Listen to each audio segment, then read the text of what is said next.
Bonsoir, chers amis. Bonsoir. On se retrouve encore ce soir, d'accord, pour continuer dans nos tutoriels comme promis. Ok, aujourd'hui nous allons voir le développement web en Java. En fait, je me suis dit, je saute sur le coup. Vous n'allez pas comprendre. Il faut d'abord revenir d'abord à la base. Il faut commencer tout depuis le commencement. C'est pourquoi je reviens maintenant vous faire ce tutoriel sur les bases du développement web Java. D'accord? C'est quoi le développement web Java? C'est quoi faire un développement web? Parce que nous savons tous comment se passe le développement web. D'accord? C'est quoi le développement web? Je suppose que nous savons ça déjà. Nous avons déjà eu à développer des sites avec du HTML, CSS, des sites statiques, ou bien avec du PHP et des frameworks de PHP et consorts. Sans plus tarder, chers amis, je vous invite, si vous êtes arrivé première fois sur la chaîne, à aimer la vidéo, partager et surtout s'abonner. D'accord? Notre défi est d'atteindre au moins les 1000 abonnés avant la fin de cette année et ça me fera beaucoup plaisir que vous restez jusqu'à la fin de cette vidéo parce que j'ai des trucs à annoncer comme... Non, je garde ça pour moi-même et je sais que ça va vous intéresser beaucoup plus. Et donc, restez, je vous invite à rester jusqu'à la fin de la vidéo. Et n'oubliez pas de vous abonner. Abonnez-vous là. Merci. Ça fait toujours plaisir. Ok, on revient au sujet d'aujourd'hui. Nous voyons un peu l'architecture sur mon écran. D'accord, vous allez voir ici, on a le client qui utilise un navigateur pour accéder à un serveur, à un site web. D'accord, donc à un serveur d'application. Donc en Java, les serveurs d'application, nous avons le Tomcat qui est vraiment plus utilisé. Nous avons le JT, le Indefo, JBoss, Gitfly. Ouais, ce sont des serveurs d'application. C'est pas Apache Tomcat, bien sûr. C'est pas un peu comme Apache Web ou le PHP ou Nginx, non. Ok, mais on peut déployer une application Java et faire le routage sur Apache ou faire le routage au niveau du Nginx et consorts. Ça sera accessible. Ok. Pour aller au vif du sujet. Faire un développement web Java, ça veut dire quoi? C'est-à-dire quoi? Nous devons pouvoir développer une application Java. C'est pas un peu comme nous avons les applications à fenêtre, les applications mobiles, Android, je veux dire, ou bien les applications desktop faites avec JavaFX ou bien Swing ou JWT. Non. Donc, nous devons pouvoir accéder dans le navigateur. Nous devons pouvoir accéder dans le navigateur pour y accéder, pour naviguer comme les sites web. D'accord? Donc, cela nécessite un peu de travail. Comme vous-même, vous connaissez Java. Java s'exécute dans le JVM. Dans la JVM. Donc, tout ce qui est Java s'exécute dans la JVM. Donc, c'est que pour un développement web, d'accord, nous avons la partie HTML qui construit la vue. C'est-à-dire quoi, si j'ai la vue, ce que le client voit. J'ai les boutons, les trucs, je dois cliquer, je vais faire tant. Nous voyons cette partie. Après ça, nous avons une partie qui effectue le traitement. D'accord, la partie qui effectue le traitement. Cette partie aussi est écrite en Java, okay, qui récupère ce que la vue lui envoie et effectue les traitements. Je suppose qu'on veut charger les données dans la base de données. Donc, cliquez sur le bouton visualiser ou bien afficher, il envoie la requête. Et là, Java se charge de se connecter à la base de données. Vous voyez ici. Il y a les contrôleurs qui prennent ça, qui essaient par des modèles Java Beans ou bien les Hibernate pour charger, pour se connecter à la base de données, charger les données et retourner au contrôleur. Maintenant, le contrôleur renvoie ça à la vue. Et c'est la vue, depuis la vue, le navigateur s'est affiché. Voilà un peu comment fonctionne l'architecture globale. Donc en Java, pour faciliter le développement web, nous avons plusieurs frameworks.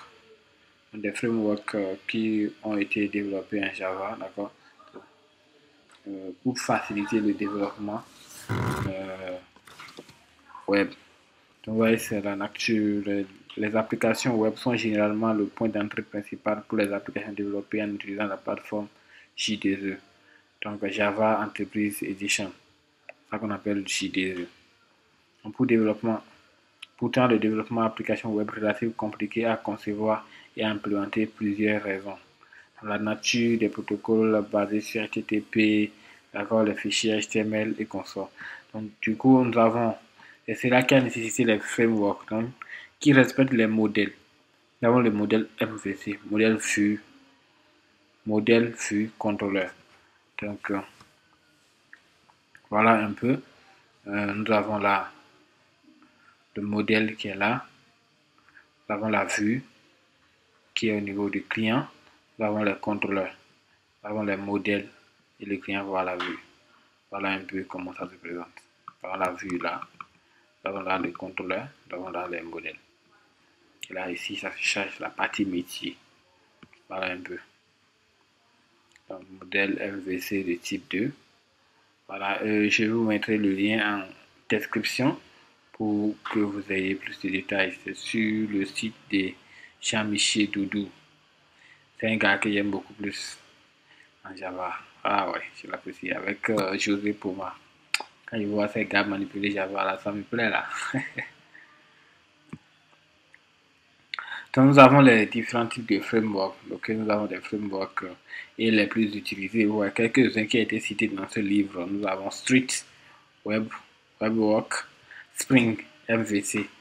Et je vous assure, le best du moment. Je vais peut-être vous montrer ça tout à l'heure. Vous verrez que le best du moment, c'est Spring. Et moi, j'aime trop regarder sur la chaîne. Plusieurs de mes vidéos sont beaucoup basées sur Spring. D'accord, j'aime beaucoup me baser sur Spring parce que j'aime ça beaucoup. Ok. Il y a d'autres frameworks, vous allez trouver plusieurs frameworks en Java, mais ce que moi je préfère le plus, c'est Spring Boot. Les frameworks, les dérivés de Spring. Comme nous avons Spring Boot, Spring Cloud, Spring MVC et consorts. Donc voilà un peu en résumé, c'est quoi le développement web en Java. Voilà. Le développement web en Java, c'est développer une application accessible via Internet et depuis un navigateur. Mais cela se fait à l'aide des frameworks dont nous avons parlé, comme Spring MVC, Apache Struts, JSP, Java, Servlet Page, ok, GFS, JavaFX Page. Donc, il y a plusieurs types de frameworks qu'on peut utiliser pour aboutir au développement de Java Web, du J2E, communément appelé J2E, Java Enterprise Edition, parce qu'on dit que c'est la version entreprise. Et les avantages d'utiliser Java, c'est de quoi? Java offre beaucoup plus de fonctionnalités.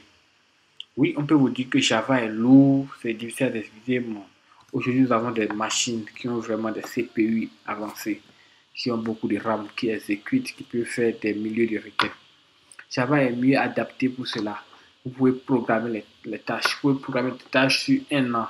Quand le jour va arriver, bang, Java va déclencher. Vous pouvez exécuter toute une process. Est-ce que vous voyez? Vous imaginez dans les banques où vous faites, vous dites que je veux configurer, je veux que à la fin du mois et que sur tel compte, on me débite automatiquement pour rembourser telle épargne, ou bien je veux épargner tel montant et j'ai fait un prêt sur tel compte qui doit être remboursé. Non, mais les gens, vous imaginez que les chargés clientèles vont voir le milieu de personnes qu'il y a. Ils ne vont pas à chaque fois se mettre à la fin du mois, vérifier si le salaire de quelqu'un est venu et commencer par faire ses virements une à une. Non, tout cela est programmé. Ce sont des schedules, des sprint batch. Oh! Et à l'aide de cela, quand l'heure arrive, quand il regarde que ton compte, un compte est rempli aujourd'hui, ah, est-ce que j'ai une activité à exécuter? Est-ce que cette personne-là doit... Donc, toutes les tâches qui sont reliées à ton compte se mettent automatiquement en exécution. Donc, il débite ce compte, il remplit ce compte, il débite ici, il remplit ici, il met tes épargnes ici, il t'envoie d'alerte, ouais, il y a tout un processus et vraiment, Java est vraiment bon dans ça là. Il permet de gérer, de manigancer, d'emmagasiner tout cela. Donc c'est pourquoi je dis vraiment c'est du lourd. C'est bien d'apprendre le développement Java et je pense qu'elle est même plus demandée sur le marché maintenant. Parce que pour les applications entreprises, c'est un truc lourd. Vraiment derrière, il faut du Java, il faut encore un serveur lourd pour pouvoir tout gérer. Parce qu'il est encore multi-trade. Il peut s'exécuter en plusieurs instances. Il peut exécuter plusieurs tâches au même moment. Voilà un peu les forces. C'est pourquoi nous avons aussi préféré de faire du développement web en Java.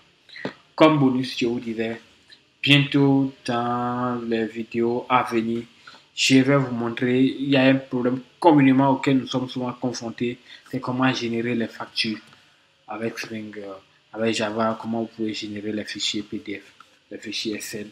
Alors là, vous générez les fichiers PDF, les fichiers Excel, CSV, comment importer un fichier Excel, comment importer CSV depuis une application Java et l'envoyer dans la base de données, comment programmer des tâches.